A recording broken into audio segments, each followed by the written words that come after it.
So what do you do when your marriage is in such a good place and you're just blissfully happy?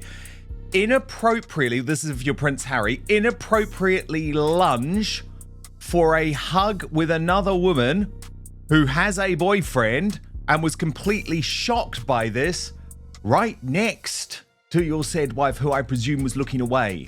Meghan Markle's missing ring was already lighting the fuse, but the moment Prince Harry hugged Sydney Christmas in front of cameras turned one awkward gala into a full-blown marriage rumor explosion. It looked like Meghan Markle's night at David Foster's gala could not get any more awkward. Prince Harry created an entirely new problem with another woman, and this was not some random handshake buried in the background. Harry walked straight towards singer Sydney Christmas after her performance, pulled her into a big hug, and told her he had felt every word she sang. When I was on stage, I joked about meeting his dad before adding, sorry he couldn't make it. He sent me instead. Oh my God, I say such silly things when I'm nervous. But Harry started laughing. Here's where it gets weird. When I got down off stage, he just came forward and gave me a big cuddle and he went, Sydney, I felt every word. I really felt that in the back of my throat, revealing how the fifth in line to the throne ditched royal protocol. Sydney continued, he just went in for the hug. And I was like, why not? Meghan was right there at the same event. The cameras were everywhere. And now, only days after questions started exploding over Meghan's missing engagement ring, this is the moment everyone is staring at because the first drama from that gala already looked bad enough. As Princess Carparkle put it, Meghan Markle directing David Foster and Catherine McPhee at his own gala, then cackling away. She loves the attention from the camera and red carpet. She does that whole over-emoting, that crazy husband of mine laugh. It's too much and phony AF. Han said how cute Meghan was spotted doing her favourite thing, directing people where to stand on the red carpet at David Foster's Foundation's event. This is where the whole story turns poisonous, because this was not happening in some shadowy corner where nobody knew who was watching. This was David Foster's gala, a glittering public night built on cameras, image, smiles, and careful celebrity choreography, and somehow the clean little comeback moment became another pile of clues nobody could stop replaying. Meghan Markle had already walked into that room carrying one brutal question on her hand, or rather, missing from her hand: the engagement ring, the symbol. The diamond story tied to Harry, Diana, Botswana, and the entire fairy tale package they once sold to the world. And then, just when the whispers were already circling, Prince Harry moved towards Sydney Christmas with warmth so public, so casual, so emotionally loaded that people instantly began asking whether the optics were accidental or whether the chaos was finally escaping the script. Meghan was seen stopping, directing people on the red carpet, turning what should have been David Foster's event into another awkward piece of content, while Harry repeatedly looked like a man trying to work out where he was supposed to stand, smile, move, and look. And that detail matters because Meghan Markle was not behaving like someone indifferent to cameras. She was stopping, directing, positioning, creating little moments, shaping the scene like every second had to become content. That is why the red carpet looked less like a relaxed charity appearance and more like a public image operation that kept slipping out of her hands. David Foster's event should have been simple. Arrive, smile, support the cause, pose, leave instead. Every frame started looking like a clue. Harry standing awkwardly, Meghan Markle managing angles, the crowd watching, the phone coming out, the performance being captured, the laughter looking slightly too polished. The whole night became one of those celebrity scenes where everyone pretends nothing is wrong while the footage quietly tells a different story. Harry's awkward smile really said it all. It's like he's looking very unhappy. Look at that. And then he realizes, oh gosh, she is recording me again. I better smile. As according to Taz put it, how tacky. Not bidding for the gala, not helping towards fundraising, but filming your place settings for social media content. I swear she's mentally stuck at the age of 12.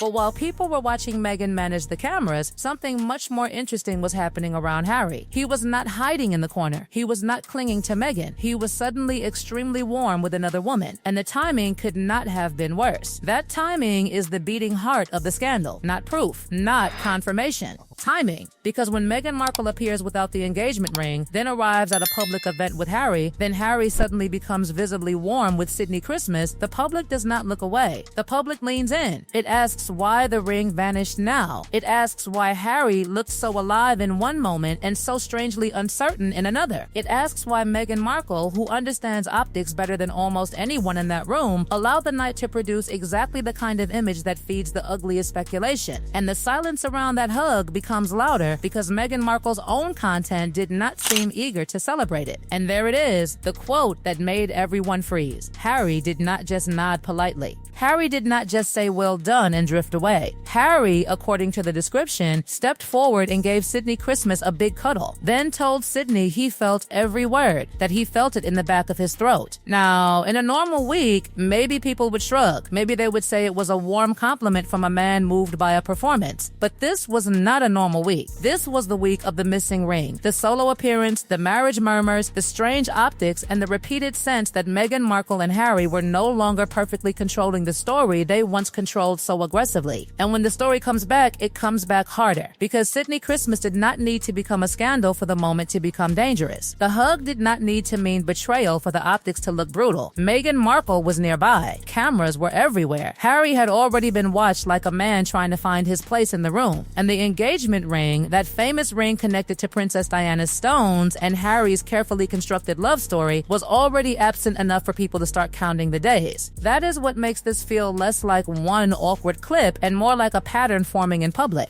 A missing ring, a lonely appearance, a sentimental Harry story, a gala that should have restored the image. Then one hug, one younger singer, one wildly inconvenient moment, and suddenly the polished Sussex picture looked cracked again.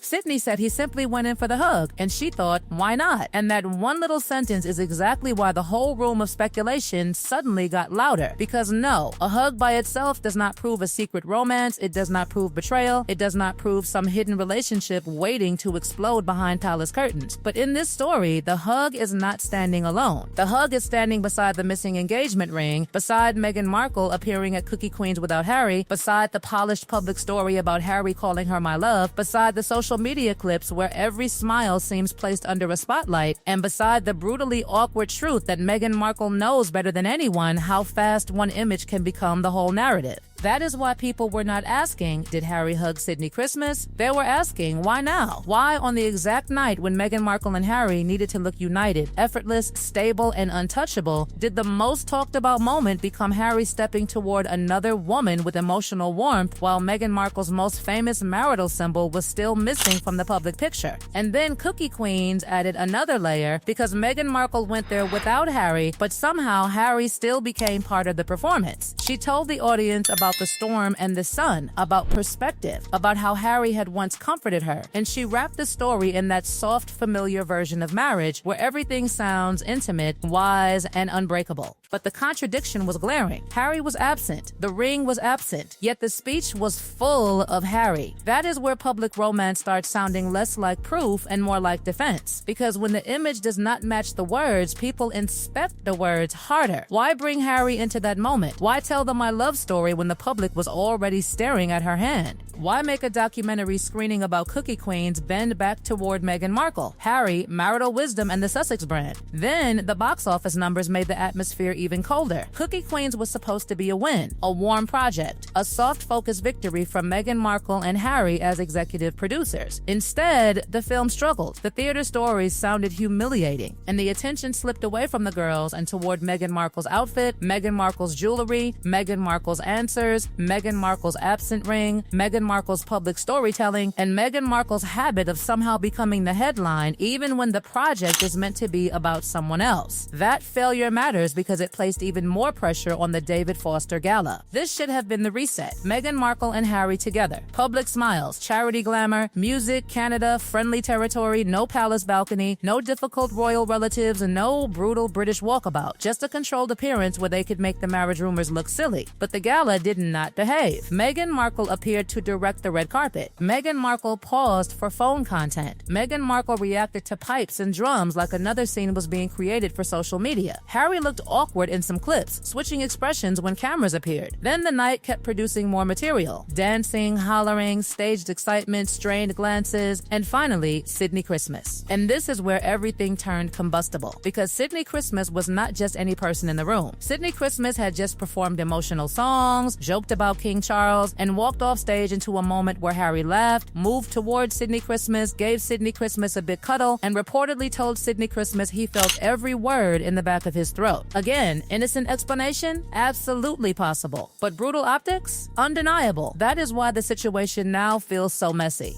Meghan Markle can wear the ring tomorrow and critics will call it damage control. Meghan Markle can leave it off and rumors will explode again. Harry can return to Britain alone and people will call it separation by geography. Harry can bring Meghan Markle, and people will call it performance. Every move has become evidence because the polished image has too many gaps. And the final irony is almost cruel. Meghan Markle told the Cookie Queen's audience that above every storm, the sun is always shining. It was meant to sound hopeful, maybe even romantic. But days later, the storm around Meghan Markle and Harry looked darker, louder, and harder to control. The David Foster Gala was supposed to show unity. Instead, Meghan Markle's missing ring, Harry's awkward body language, the staged-looking content, and that hug with Sydney Christmas left one question hanging in the air. If everything is so strong, why does every public appearance now look like another clue?